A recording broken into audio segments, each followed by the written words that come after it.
लोगों की भलाई के लिए विधायक की बात माननी होगी तो मैं मान लूंगा, मैं तो ऐसा व्यक्ति हूं। और 4 साल में बिना पैसों के काम करना बहुत मुश्किल है। उनको शर्म आनी चाहिए। देते क्यों नहीं एमसीडी का पैसा? मैं दावड़ी वार्ड को अच्छा बनाने आया हूँ। नमस्कार, आप देख रहे हैं इंडिया टाइम 24 न्यूज़ का खास कार्यक्रम बोलिए नेताजी। और जैसे कि नाम से जाहिर है, बोलिए नेताजी में हम अलग अलग शख्सियत से, अलग अलग नेताओं से बातचीत करते हैं करंट अफेयर्स के बारे में, क्षेत्रीय मुद्दों के बारे में, राष्ट्रीय मुद्दों के बारे में। और आज बोलिए नेताजी में मेरे साथ मौजूद हैं नजफगढ़ जिला से उपाध्यक्ष विनय चौहान। सर, बहुत बहुत स्वागत है। आपका धन्यवाद प्रवीण जी, स्वागत है आपका। सबसे पहले सवाल मैं राष्ट्रीय राजनीति से जुड़ा हुआ करना चाहूँगा।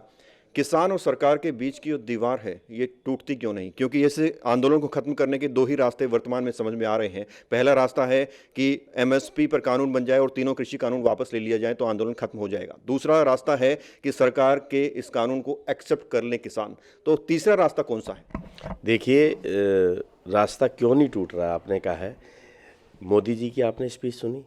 अब तो लोग कहते थे मोदी जी ने नहीं बोला। उन्होंने सदन में, सर्वोच्च सदन जो हमारा राष्ट्र का है, देश का है, उसमें उन्होंने, और जो काले कानून की बात ये करते हैं, किसी एक के पास ऑथेंटिक बात करने के लिए, कल आपने देखा होगा एक माननीय सांसद जी कांग्रेस के जब बोल रहे थे, अनुराग ठाकुर जी ने उनको क्या जवाब दिया। वो झूठ फैलाना। किसानों को आंदोलन में उनको तो सदैव स्वागत है, लेकिन वहाँ कम्युनिस्टी बैठे हुए, वहाँ आतंकवाद के, किसान आतंकवाद कभी नहीं हो सकता, किसान आतंकवादी नहीं हो सकता, लेकिन वहाँ जो कम्युनिस्टी बैठे हुए हैं, जो देश तोड़ने वाली ताकतें, खालिस्तान के नारे लगाने वाले, सीए के नारे लगाने वाले, ऐसे जो लोग बैठे हैं जो वार्ता करना ही नहीं चाहते हैं, 3 कानूनों की जो बात करते हैं, आइए खुले मन से टेबल पे बैठिए।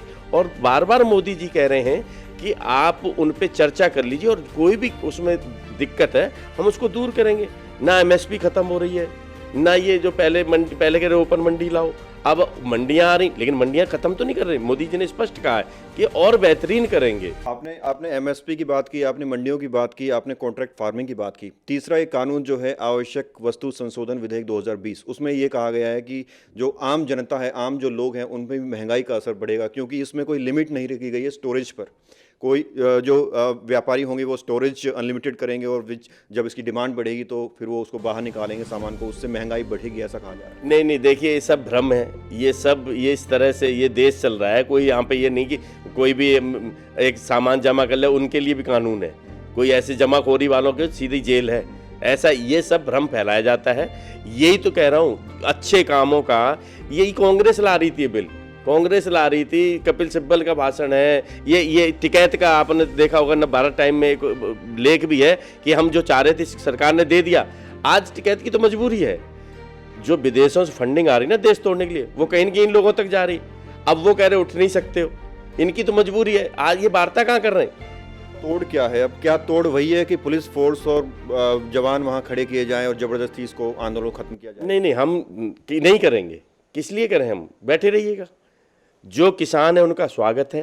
देखिए, आप चले जाइए, आप कहीं भी जाइएगा, किसान अपने खेतों में, जेन्युइन जो किसान है उसको तकलीफ ही नहीं, वो तो खुश हैं कि मोदी जी ने उनके लिए इतना अच्छा एक वो बनाया है कानून। और कल मोदी जी ने बहुत अच्छी बात की। लोग कहते हैं हमने मांगा नहीं, तो देश सरकार चलानी है तो वो देश की जनता की परेशानियों को दूर करने के लिए कानून बनाती है, मांगने से थोड़ी नहीं। ये कम्युनिस्टियों का यही हाल है। किसान आंदोलन पर आपने बात की, अब बात करते हैं।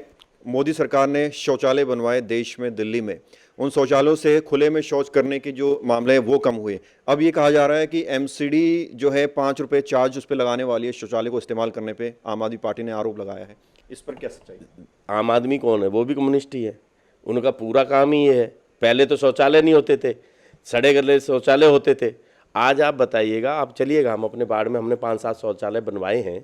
उन शौचालय देखिए, अपने घर से बेहतरीन शौचालय होते हैं। इस तथ्य में कितनी सच्चाई है कि देखिए पैसे आप कहीं भी जाते हो, कोई सुविधा लेते हैं, मजबूरी है। वो जो लगा रहे हैं ना निगम पे, दुर्गेश पाठक जी, उनको शर्म आनी चाहिए। देते क्यों नहीं एमसीडी का पैसा? एमसीडी के पास रख रखाव के लिए, तनख्वाह देने के लिए पैसे नहीं है। इनको शर्म नहीं आती है। इस तरह से एलिगेशन लगाते हैं। हर चीज़ में राजनीति, इसमें भी राजनीति। एक सुविधा मिल रही है, एक आदमी परेशान होकर कहीं गंदगी न फैलाए, स्वच्छ भारत हो, स्वच्छ देश हो, अगर जो 4-5 रुपए ये की, सिर्फ एलिगेशन है जो चार्जेस लगाने की इनका कोई काम नहीं है, ये तो काम इनका एलिगेशन ही है। 5 साल 6 साल दिल्ली हो गए, आज भी एलिगेशन दूसरों पे ही लगाते हैं, काम करने के बजाय एलिगेशन लगाते हैं। क्षेत्र की अगर बात करें विनय जी, क्या कुछ 4 साल एमसीडी को हो चुके हैं, आप भी निगम पार्षद रेखा चौहान के साथ कदम से कदम मिलाकर चले हैं, तो क्षेत्र में क्या कुछ चल रहा है? बाढ़ में देखिएगा, पहले का जहाँ कूड़े के ढेर होते थे या जो भी होता था, आज हर चीज़ वहाँ पे तरीके से हो रही है। और 4 साल में बिना पैसों के काम करना बहुत मुश्किल है, बहुत मुश्किल काम है। और उस बिना पैसों के केजरीवाल के रोडों अटकाने के बाद भी हमारा वार्ड बहुत सुंदर वार्ड और बढ़िया वार्ड है। लोगों से मिलेंगे तो वो ज़रूर कहेंगे, हाँ कुछ लोग हो सकते हैं जिनका हमें हमारी शक्लें अच्छी ना लगती हों, लेकिन मैं पक्ष विपक्ष के लोगों की भी बात करता हूँ। विपक्ष का भी आदमी हमारे लिए कभी गलत भाषा यूज नहीं करे, क्योंकि हमने एक चुने हुए प्रतिनिधि को दायित्व होता है। जैसे मोदी जी ने लोकसभा में अपने राज्यसभा में देखा था, गुलाम नबी जी ने जो एक अच्छा काम किया, तो उसकी प्रशंसा करना कोई बुरी बात नहीं। पिछले दिनों मेरी यहाँ के विधायक विनय मिश्रा से भी बात हुई थी। मैंने उनसे पूछा कि दशरथपुरी की गलियाँ बन क्यों नहीं पा रही हैं, 10 नंबर गली बन क्यों नहीं पा रही हैं, सागरपुर गलियाँ बन क्यों नहीं पा रही हैं। तो उन्होंने ये कहा कि आरआर कटिंग का पैसा भी पहुँच गया है, सब कुछ हो गया है, लेकिन जो पार्षद हैं वो बनवाना नहीं चाह रहे हैं गलियों को। तो आप क्या कहें, आपके क्षेत्र में जो गलियाँ आती हैं उसके बारे में? देखिए, मैं 1 to 1 आपके कैमरे पे अभी कह रहा हूँ, विनय मेरा यहाँ के चुने हुए विधायक हैं, मैं उनके लिए कोई अब गलत बात नहीं करूँगा। लेकिन इस मामले पे उन्होंने अभी आरआर कट का हमारा वशिष्ठ पार्क और मोहन नगर का दिया है। वहाँ के आपने देखा रोडों के उद्घाटन हुए हैं, आप गए थे, रोडें बन चुकी हैं और कुछ रोडों का मैं काम शुरू वहाँ कर रहा हूँ। यहाँ का कोई आरआर कट नहीं मिला है। मैं फिर कह रहा हूँ, दशरथपुरी का अभी अनथराइज के मैटर आता तो आरआर कट हमें दे ही नहीं रही है। पहली बात, ये झूठी बात है, 10 नंबर का आरआर कट नहीं मिला है। मैं जेई को मैं प्रूफ के साथ बात करता हूँ। हाँ, 65 लाख रुपए आए हैं, उसमें मोहन नगर है और वशिष्ठ पार्क है। मैं क्षेत्र का विकास रोकने नहीं आया हूँ, मैं दावड़ी वार्ड को अच्छा बनाने आया हूँ, मैं अच्छे कार्य करने आया हूँ। मैं इन चीज़ों में विश्वास ही नहीं रखता कि मैं एलिगेशनों पे विश्वास रखूँ कि वो नहीं कर रहा, वो नहीं कर रहा। हमारा जो दायित्व है, मैं और रेखा जी उसको निर्वहन सच्चाई और ईमानदारी के साथ कर रहे हैं। इससे बड़ी बात नहीं कहूँगा। आपने कहा 10 नंबर गली के नहीं आए, उन्होंने कहा कि जो है गलियों का हिसाब नहीं होता है, पूरे क्षेत्र का हिसाब होता है, तो उसमें 10 नंबर का है। दुर्गा पार्क का कोई अभी हमें आरआर कट नहीं मिला है, हमें वशिष्ठ पार्क का और मोहन नगर का मिला है। मोहन नगर की फाइल चल रही है, वशिष्ठ पार्क के उद्घाटन हो चुके हैं, कुछ के हो जाएंगे।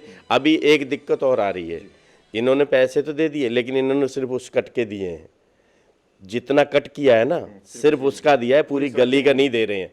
ये भी क्लियर कर दूं मैं, पूरी गली का कट नहीं मिल रहा है। और जब हम वहां जाएंगे तो लोग कहेंगे मेरी पूरी गली बनाओ।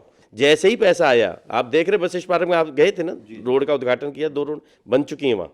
आप जाइएगा, केसर नर्सिंग होम वाली रोड बन चुकी है, उसके साथ वाली गुरुद्वारे वाली रोड बन चुकी है, और रोडों का मैं उद्घाटन करने जा रहा हूँ।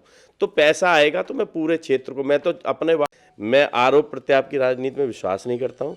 मैं क्षेत्र का विकास चाहता हूँ, और विकास के लिए हमें अगर जो कई बार लोगों की भलाई के लिए विधायक की बात माननी होगी तो मैं मान लूँगा। मैं तो ऐसा व्यक्ति हूँ। बात करने के लिए बहुत बहुत शुक्रिया। बहुत बहुत धन्यवाद। तो ये थे मेरे साथ नजफगढ़ जिला से उपाध्यक्ष Vinay Chauhan, ward number 30S Dabri में भी ये सक्रिय रहते हैं क्षेत्रीय कार्यों को लेकर। मेरे हर एक सवाल का जवाब बड़ी बेबाकी से दिया। कैमरा जर्नलिस्ट नीरज के साथ प्रवीण, इंडिया टाइम 24 न्यूज़।